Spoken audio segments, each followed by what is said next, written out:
Туугандар, Москвадагы болуп жаткан эме боюнча дагы кыскача маалымат берип коеюн. Көбү сурап атат. Сахаровага барыш керекпи кийинки жыл депчи. Сахаровага обязательно бир жылда бир жолу барып медицинадан өтүш керек. Бул биринчи вопрос. Отпечатки пальцев тапшырбайт, только медицинаны бир жылда бир жолу тапшырып, ошол күндөн баштап кайра регистрацияны кийинки тапшырганга чейин обычно продлевают.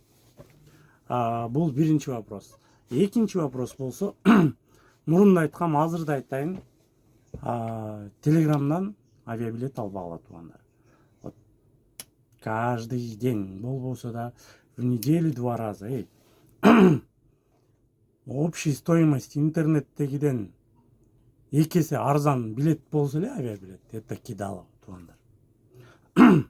Анан үчүнчүдөн, азыр кимде ИПО болгон болсо, үйдөн эле туруп, мурункудай болуп трудовой договорду официально относить не надо.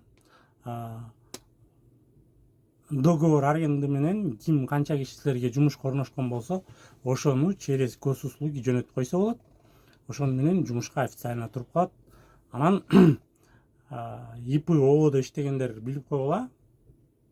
Эгер проверка келип калса, ИПда же ООдо иштебеген, то есть иштеп аткан адамдын официальный трудовой договору жок болсо, силердин ИПда же ООдо, значит минималка 400 миңден миллионго чейин штраф салып коет бир кишиге. Ошондуктан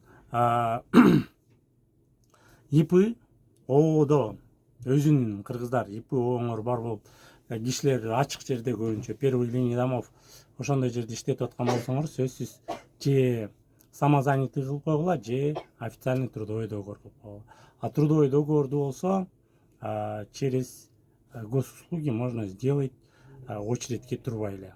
Ошол эле учурда регистрацияны деле через госуслуги кылса болот, ошол эле учурда продлениени дагы через госуслуги кылса болуп калды. Баарыңыздарга ийгилик.